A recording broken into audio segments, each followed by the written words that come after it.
Hello, everyone. Thank you for joining us once again on our program, A Story from Diaspora, where we share the stories of brave men and women who left their native land to pursue their dreams elsewhere. You know, they share the stories of why they decide to leave their country, about how transition was for them, you know, the challenges they went through, because I can tell you from experience, it's not easy for starting out anywhere, you know. So they share the stories. Please, can you mute yourself? Thank you. They share the stories of the challenges they encounter, what kept them going, and how they were able to overcome the challenges. And today on the program, we are privileged to have IFEANY. Is it possible to mute Brent? Oh, is that Linda? Is that possible to mute? Oh, can you mute everyone then? Come on. Okay, and today on the program, we are so privileged to have IFEANY. IFEANY will be sharing the story with us today. Hello, IFEANY. So please, can you unmute yourself? Okay, yeah, I've done that. All right. So IFEANY, please, can you tell us about yourself? We would like to know more about you. Who is IFEANY? What was that? So I'm IFEANY Eddie. I was born in Onitsha, Anambra State. So, are you there? Yeah, I can hear you. Oh yeah. I said I'm IFEANY Eddie. I was born in Onitsha, Anambra State. I call Onitsha my hometown, yeah, because I was born there. I was born and raised there, and then I went to Christ King College, Onitsha, and then after that I went to UN and University of Nigeria, and that's where I got my bachelor's degree in radiography. And then and currently I am a radiographer, and I am a radiographer, senior radiographer currently in England, combining cross-sectional imaging and plain film imaging at the moment. Yeah, I'm single and not searching. That's interesting. Yeah, thank you. So IFEANY, tell us what motivated your choice of career of becoming a radiographer. You actually said your career was strongly driven by a zeal to make a difference. Tell us about that. Yeah. What are the differences that you've been making? Let me tell you a short story. Then I think my secondary school, SS3 or thereabouts, yeah. So everyone in my class wanted to be a doctor, engineer, lawyer, and you know, all whatnot. And then I saw, before then, my sister had already, my sister went for this, what's it called? There's a conference or whatever she went for. And then she saw the course radiography. And then as at that SS3, I was going through the JAM brochure and I saw radiography. Now, it was new to me, to be honest, because there was no one at all that I knew studying the course at the moment. And then it was something different. My plan was, initially my plan was I wanted a place, a field that is entirely different, that no one has actually gone into. So because I wanted to like be sort of the first person to like strike a change or something there. So because medicine was popular, every other course was popular, and I wanted to like make a little difference with radiography, and and that was why I chose radiography at first. And I knew it was going to be healthcare, but radiography now fitted into everything I wanted, and that was it. Well, that's interesting. Okay, so coming to practice in England, I know you've been exposed to a lot of different things you used to know back home. So so tell us, what's the difference, things you would love to see to be effected in Nigeria, your home country, in regards to training and practice in your field? Oh, training and practice in my field. I think that, to be honest, I think that we've got a long way to go. We've got a really long way to go. And there are so many things to change. There are so many things to implement. And I don't know where to start from, but I'll start with trainings, practicing. Practice in Nigeria, what's it called? Continuous professional development is not really much, it's not really encouraged as much as it is here. If you know what I mean, as much as it is here, the trainings, even when you've qualified, you should like update your trainings, keep going on trainings, and then keep improving yourself. And then even with the trainings itself, I think we're a bit lenient in things. We're a bit lenient, like here as a student, before you finish, before you qualify, you're expected to complete some number of hours as a student. Well, here in Nigeria, it's not really like that. So yeah, if there are some things, if there are things I'd love to implement with my field, yeah, I'll start with the undergraduate program. And then for the radiographers, yeah, I'd love to see an improvement in postgraduate trainings, that's even when you've qualified. And then even in the practice, radiation protection, radiation protection is not much, it's not as it is here in the UK. It's not as it is like in Nigeria. There's a massive difference. So I'd love to see a very big improvement there. Okay, like I was asking my guests the other day, what does it take to succeed in your career abroad? You know, one of them said, I was asking, are there some trainings and skills you need to acquire to succeed in your career as a radiographer, advising a young person out there who aspires, you know, to also come over there to pursue his or her dream? What does it take to succeed out there? Does it take more than hard work and dedication, you know? I'll start with saying that people in Nigeria are somehow privileged. To succeed here, you need trainings, yeah, you need postgraduate trainings and all. And why I say people in Nigeria are privileged is there are trainings in Nigeria you get for a platter of gold, like ultrasound program. If you want to do like a postgraduate diploma or postgraduate certificate or even MSc or whatever, in Nigeria it's very cheap, to be honest. But when you get here, you find out, you realize that the trainings you missed in Nigeria, the certifications you missed in Nigeria, that would have been how much? 100,000, 150,000. You'd spend a fortune doing it here. And then not just doing it here, they're still, before you get into the program, before you like get a hospital to get attached to, there's a lot of faff around it. So so to succeed here, I think if you're still in Nigeria, have like a clear-cut direction of what you want to do. Like if you want to do ultrasound, get trained in ultrasound in Nigeria before you come over here. Because otherwise, if you come over here, getting a trainee position might be difficult for you. But if you do it in Nigeria, it's pretty much cheap and easier for you to do in Nigeria. So yeah, to succeed here, I think if you're in Nigeria and you want to succeed here, check what you want to do here and then get the trainings in Nigeria before you come over. It's going to help you a lot. Yeah. Oh, that's great. So tell us a typical day at your job and what do you love most about in your job? A typical day. Because I rotate. I do some days in plain films, and in plain films I work in general X-ray, A&E X-ray. I do portables, and then I go to theater as well, and that's plain films. And then for cross-sectional images, I do CT at the moment. So a typical day depends if I'm doing, I do bits of everything. So typical day could be some days in general X-ray, then A&E X-ray, portables, just shuttling between everything, and then going to theater sometimes. Yeah.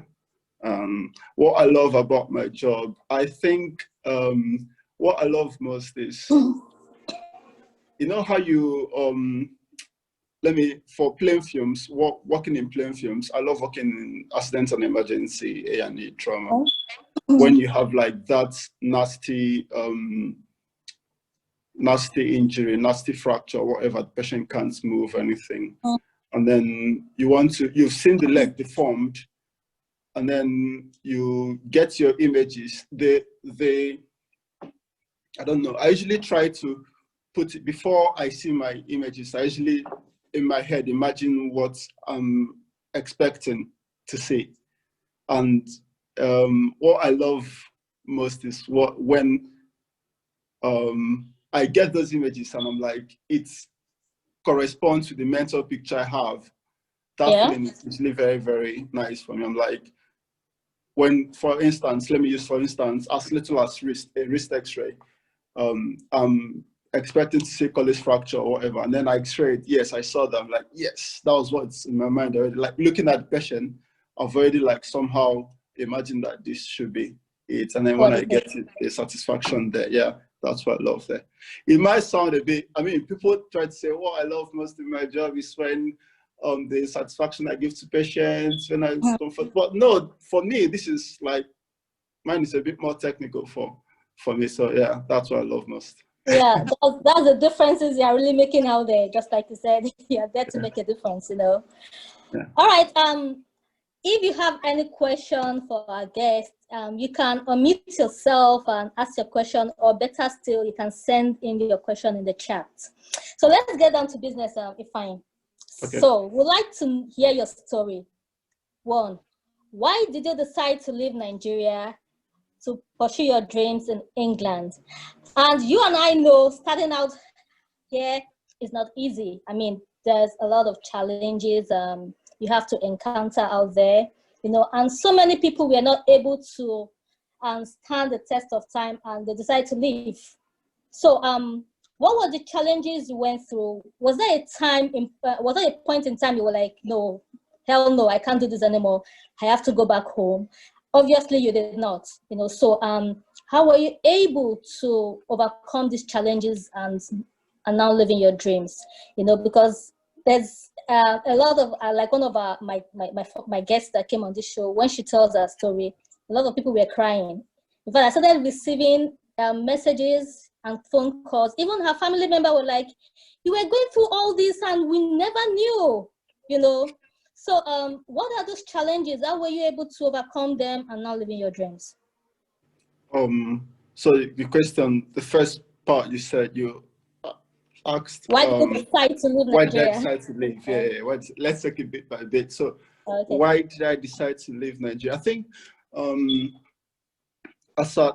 before I finished school, I was already starting, this is what I wanted to do before I finished school. For me, it was a combination of a lot of factors for me. And the first one was doing the training, as I said, like coming to clinical placements every time. You know that this is not it. Like, this is not what you want to do, definitely. When you see the way things are, the way even you as a radiographer, you are not appreciated. The way you practice, the way you're sure that definitely this is not what you want to do. But I wasn't certain yet whether, let's say my third year, I was like, I wasn't going to practice, because I was like, no, I'm not going to do this at all. But towards fourth year or thereabouts, I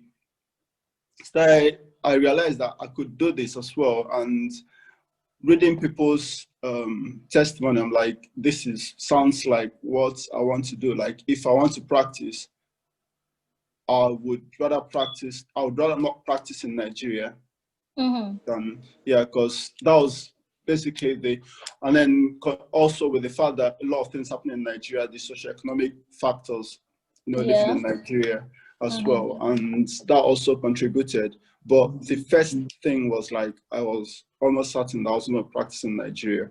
And then as at my final year, I made the final decision, and then contacted my friends, told my friends this was what I wanted to do, my senior friend. And then, yeah, I started. And yeah, for me, when I started internship, I was already sure that this is what I was going to do. So all the funds I was saving up for, everything, because I sponsored myself basically. So everything I was earning was like, I was saving it up for this moment, the moment of going to leave Nigeria. So yeah, and that was what motivated me. And then, yeah. So I was transition here for you, but how was your starting out here? What were the challenges you encountered, and how were you able to? What kept you going? You know. Honestly, I'm going to talk about my first few months here. It wasn't funny. As you said, yeah, that first beginning stages, I wanted to, at some point, I'm like, I can't do this anymore. Because coming in from a different society, different everything background, it was very different, and the practice itself, a lot of things, some views, as a radiographer, some things you've just seen in books, you don't really do in Nigeria. And then not just that, some things you've never even seen in books. That's the truth. Some of the things I heard it here for the first time. I read about it here for the first time. And it was difficult, like trying to fit in those things. And then everyone's looking at you like, are you sure you qualified? Are you sure you did this? And then you know how, for instance, let me use trainings like CPR, resuscitation. We don't really do that in Nigeria. As a radiographer, you don't really do, like, it's not, people do, but it's not emphasized. It's not a thing you must do. So the first thing I did was I went for the CPR training, and I realized that all the students, everyone was already like on top of their game. They already know what to do. They were doing, I'm like, I don't know what to, I've never done it before. I've never had the training. And then when I started work, from everything, from like every day at work, everyone looked at me like, are you sure you're actually qualified? Because yeah, are you sure you're actually qualified? Because everything was different. Understanding them, and then communication as well. Sometimes they tell you, sometimes, because a lot of things, the accent as well. Sometimes when someone tells you something, you don't really get it. So you probably go do the wrong thing.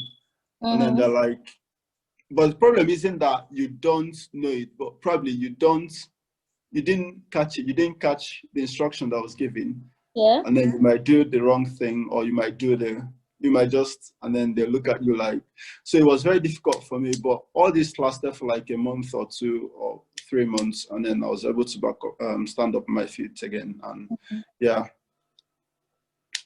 So there was, yeah, as you said, yeah, there were moments there was trying moments. Yeah. We have a question here from Emeka. Emeka is asking, are you planning to go back to Nigeria after some years of practice?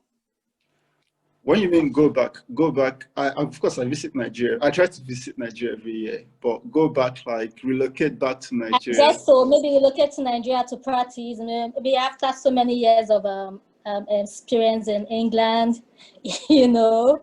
And to be frank, will anybody want to do that? I don't know. People have different reasons. People have different motivations. People just want to create change. Like people just want to like do something different. But for me, now I don't. I've never thought of it, to be honest, and I don't think it's something for now. It's not. I'm not relocating or going back any soon to do it. Okay, what if you were given the opportunity, to go back and,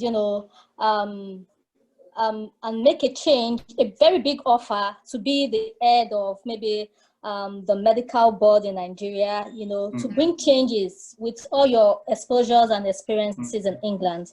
And you're given the opportunity to go back and make some changes in Nigeria. Would you take the offer, and what will you be bringing to the table?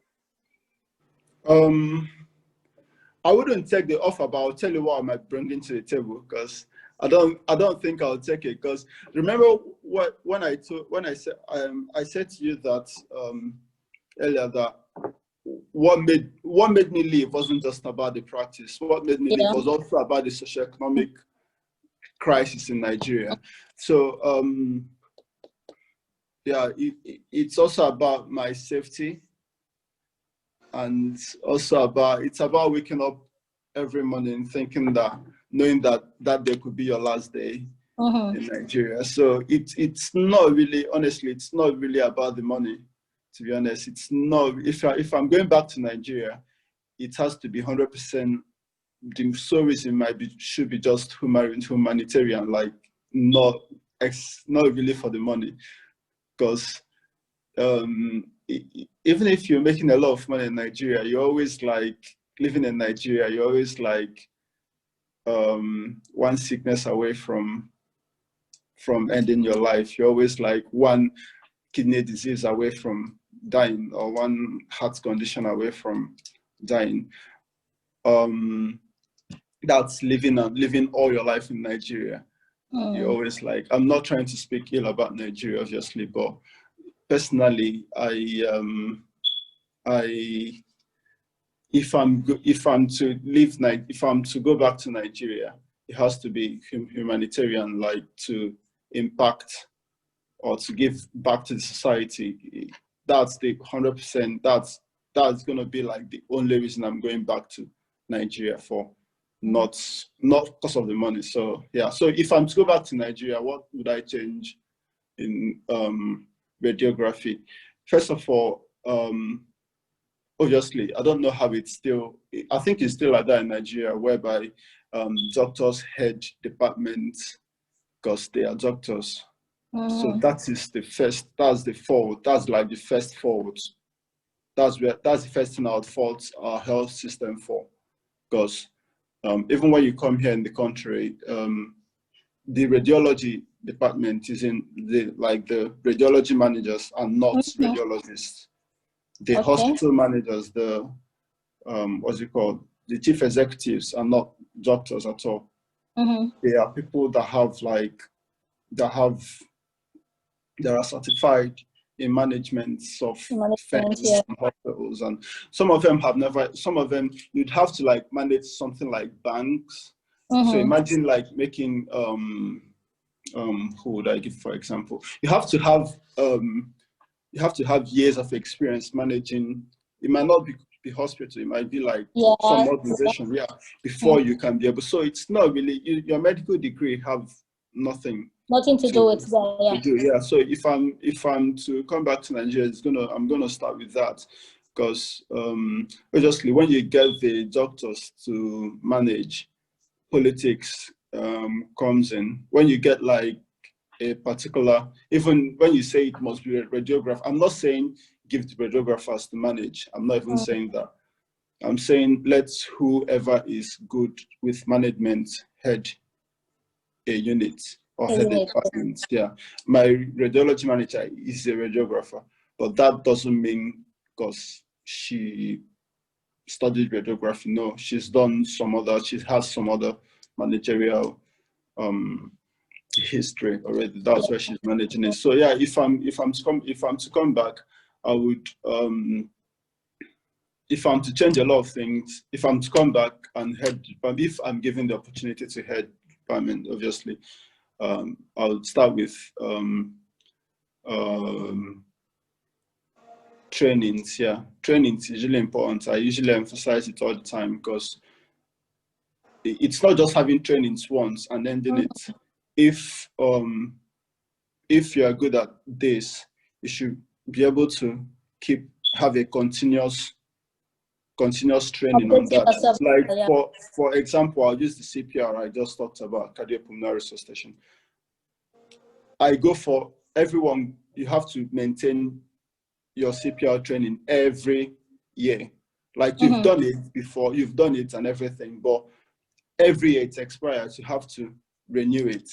Yeah. So with that continuous yearly training on that, there's no way a patient, or even in the street, someone collapses and I'm running around. I've already had like continuous training on it, so you know what to do.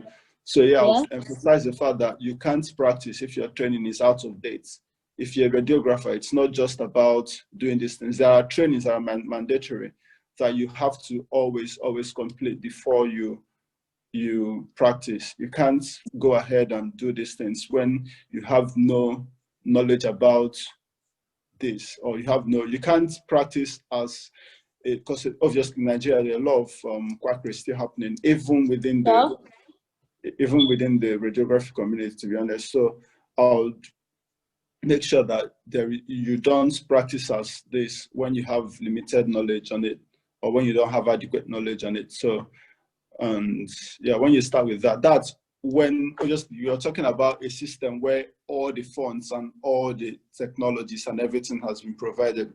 When you're talking about me heading a system that have already with CT, MRI, everything in place.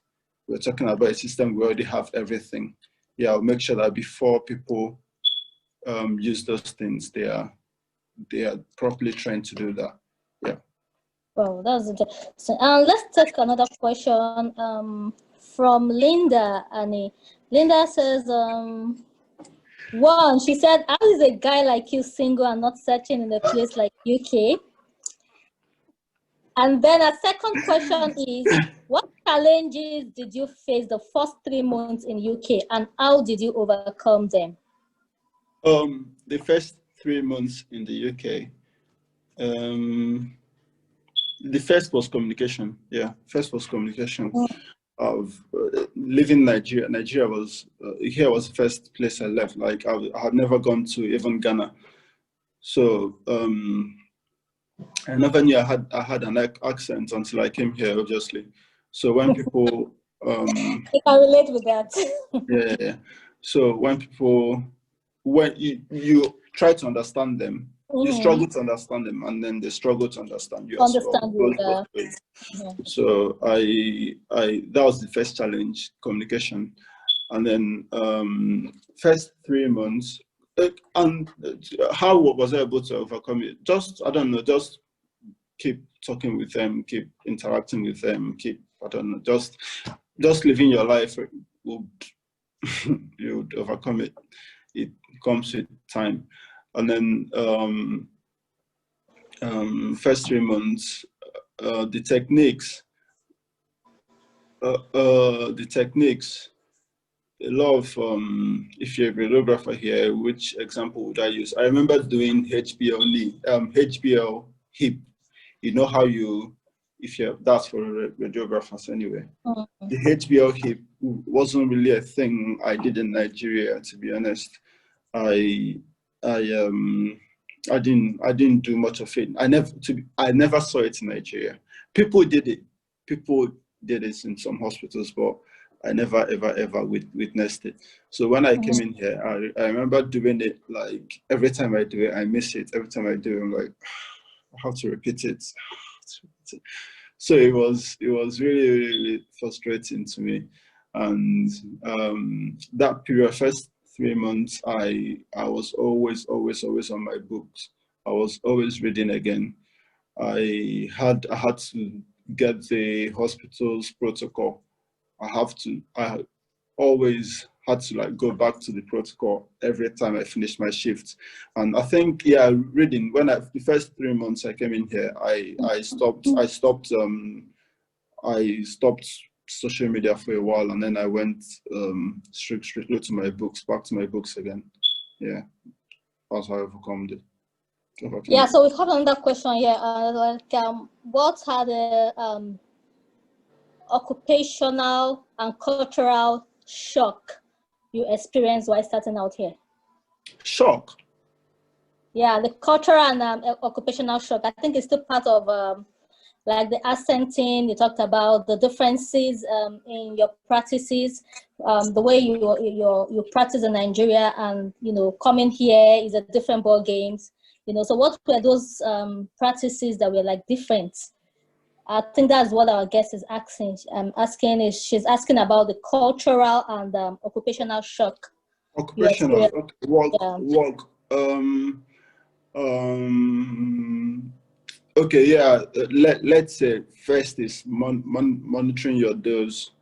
We didn't monitor those in Nigeria. We never monitored those in Nigeria. You don't really know how you don't keep track of the dose you give a patient in Nigeria. Even if you did, you never really took it seriously. But here there's like sort of a guide to an average dose you should give to a patient. I mean, sometimes, yes, you can exceed it and sometimes you can go below, but that's an average. And you have no reason to like give excessively times 10, whatever the average dose is. You don't really have. So it was a bit shocking to me, knowing that I usually have to like send my dose reports, write down my dose and keep it. I was like, hang on, what are these people doing? But all these are just policies to keep people in check, and then for the safety of patients as well, like knowing that radiation is not what you be giving to like pictures to everywhere, so you have to still regulate it. So it was a bit shocking to me that the way everyone documents and keep track of it. And culturally, what was the cultural shock? I don't know. People live their life differently. Everyone lived in isolation. People don't really make friends, if you know what I mean. People don't really make friends. I've lived here how long, and no one comes to visit me. No one comes to like, which is quite unusual. Like in Nigeria, you usually go to your friends to say hi and go to your colleague is your colleague here, not your friend. If you know what I mean. Yeah. Your colleague ends in the office. It ends there. Like you don't bring it home. You don't bring it. Whereas in Nigeria, I can't remember. I can't think of any colleague I had that wasn't really, or any classmates or whatever that I had. Everyone was my friend. Like I go to their houses and then they come to mine anytime they wanted. So yeah, it was a bit different to me. Yeah, that was it. All right, let's talk about Nigeria. I mean, Nigeria celebrated its 60th independence just recently, 60 years. So what is your view about Nigeria at 60? Is this where you expect the country to be? What is your view? What do you aspire to see about Nigeria at 60? What do I aspire? I mean, it's been the same story since when I was 5, 4, 3. The same story when I was a child. Nothing's really changed. The same. Oh, sorry, I have to decline this call. Sorry, a call came in. Hello? Sorry, a call came into my phone. I had to turn it on. Yeah, so it's been the same old story, the same old everything. And I don't want to be full of negativity, but to be honest, if everyone would stand up the way to demand for what is rightfully ours, like the way the recent NSAS movement, if everyone would actually would stand up to demand for what, if every youth out there would stand up in one voice to demand for what's theirs or what is ours, I think our 61st anniversary is going to be, there's going to be a different, to be honest. Yeah. So. Yeah. All our youth aspires to leave the country. In fact, all our best brain. Nigerian is the country with the highest brain drain all over the world, and all our youth are aspiring to leave. Is it that we've really lost hope? And we in the diaspora, what is the idea of what we can do, to encourage those back home, or what impact can we make to make a change? Sorry, can you say that again? I got lost a bit. I was looking at so we in the diaspora, you know, what can we do, you know, to encourage the youth out there? Because really, like my other my guests some days ago said, yeah, everyone is running for greener pasture, but really sometimes the grass is not always green out there. It's not always green out there. Yeah. It's not So we in the diaspora, what can we do to help the situation in our country? Or how can we encourage the young one there, you know, to look inward, you know, because it's not even everyone that we have the privilege to come out here. You know, so what can we do to help the situation back home? I said it's not everyone that is going to come out. If you don't really have, to be honest, there are things in Nigeria. There are areas in Nigeria.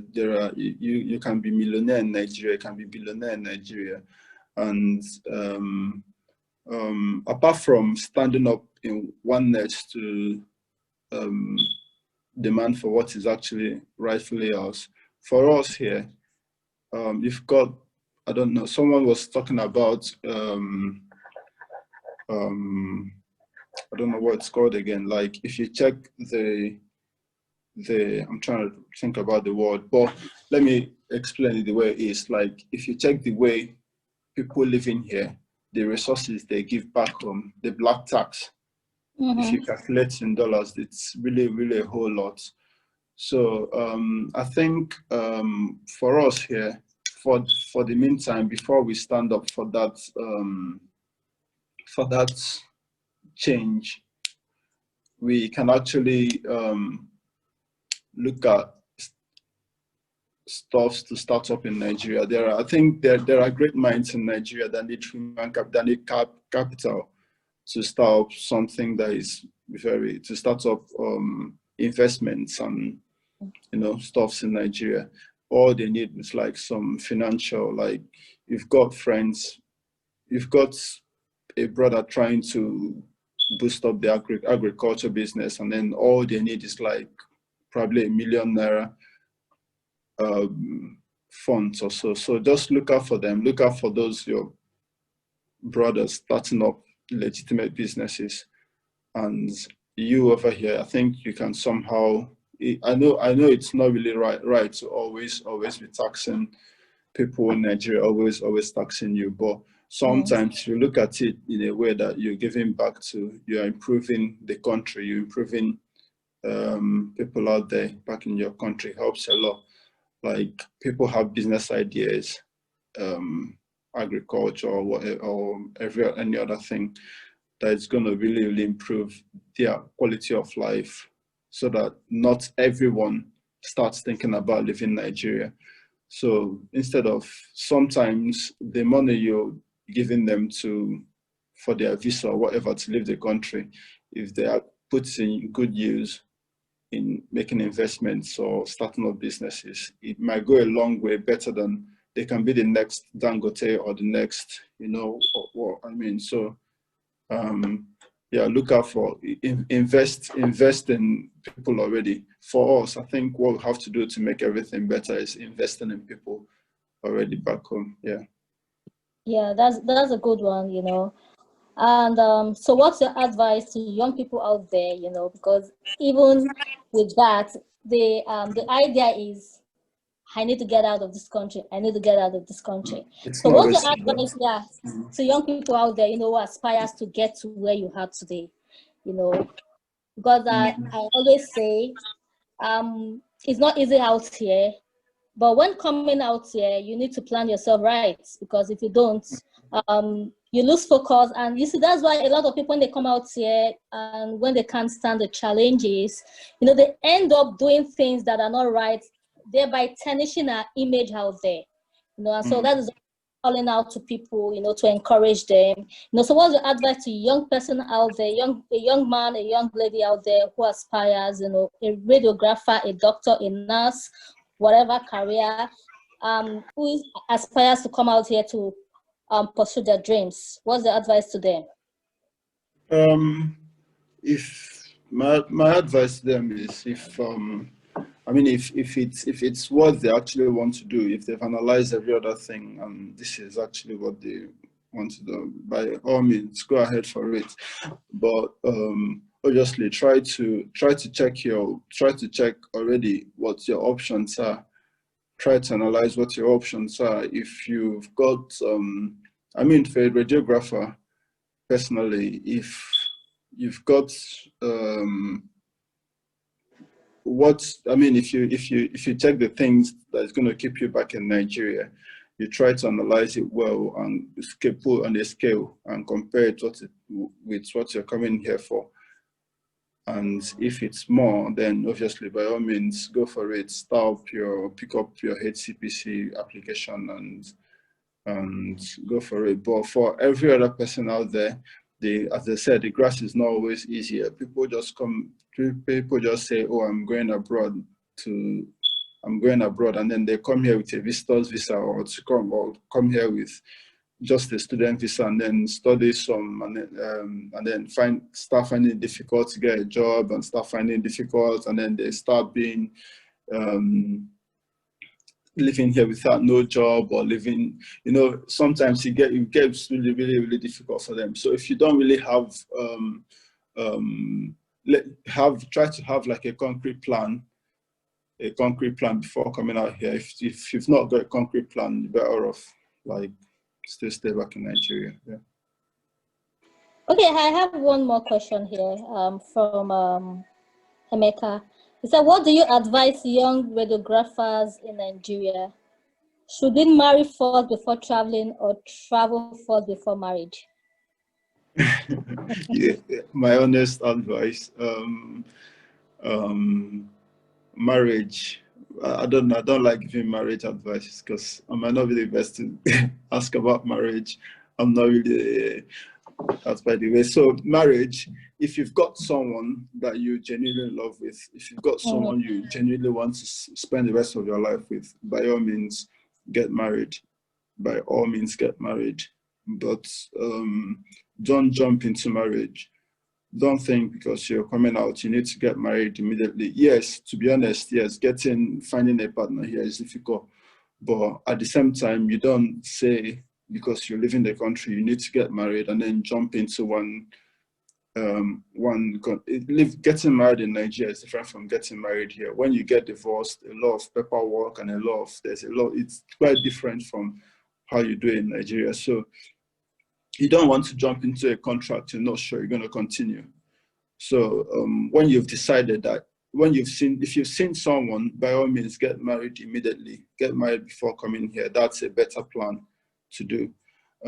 That's a better stuff to do. But if you haven't seen anyone, if you've got nobody at all, my guy, just leave it. Just leave it, because it's not worth making the wrong choice and because you're coming out here jumping into marriage. No, it's not worth it. Yeah. Our last question for the day. Linda wants to know what you do in your spare time. How do you unwind? I do in my spare time. Oh, Linda. Linda, thank you so much. First of all, thanks to Linda. She's been really supportive. What I do in my spare time, I don't know. Watch Netflix. I stay on Facebook. Because it's quite difficult. Part of the challenge I didn't talk about is issue about being alone and mental health. That's actually one of the things I should have talked about. It's not easy as well, living in this country alone when you've got families back home. I mean, if you're born here, it's a different thing. You've got friends and families here you can always run to. But living here as a single person alone can be quite mentally challenging, because when you come back home, you don't really have anyone to come home to. You don't have anyone to I mean, you might have people, but you don't really have anyone living with you you can come home to. So it feels very, very, very lonely walking into your house, opening your door and coming in, and then very soon you start getting very depressed and sad, and for whatever reason. Yeah. So what I do with my spare time, I just play music loud, make TikTok videos, dance. Then I spend most of my time online on my spare time. If I'm not trying to read stuff, I'm just online reading people's posts and comments and yeah. So what's your hobby? What's my hobby? I social network, to be honest, like be online and make some arguments online, and yeah, that's what I do most of the time. That's what I do in my free time. That's how I burn my time. But yeah, once in a while, I still do gym. I still run. I still do extra. Yeah, I still go out for a run. I still go to the gym sometimes, and yeah. All right, IFEANY, it's nice talking to you. Thank you so very much for honoring our invitation and and for sharing your story with us. I believe a lot of people out there, you know, who are listening to us and those who will be watching this video on our blog, you know, will be inspired by your story. And I hope when we call you some other time to come talk with us, to come have a chat with us, you'll be willing to do so. Thanks so very much. And thank you all for participating in this program today. Please do subscribe to our blog, www.ourstoryfromdiaspora.com, to hear the stories of other people who left the country to pursue their dreams out there.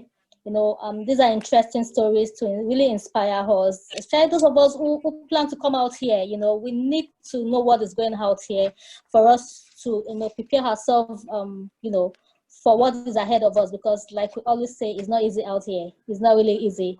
It's not easy to be alone, especially when you don't have family and friends. Yeah, it's quite difficult. That. So even when you have relatives here, it's not like having your own family. Everyone is busy, so nobody have your time. So you need to learn how to manage your life out here to be successful. Thank you all, and God bless you. See you some other time.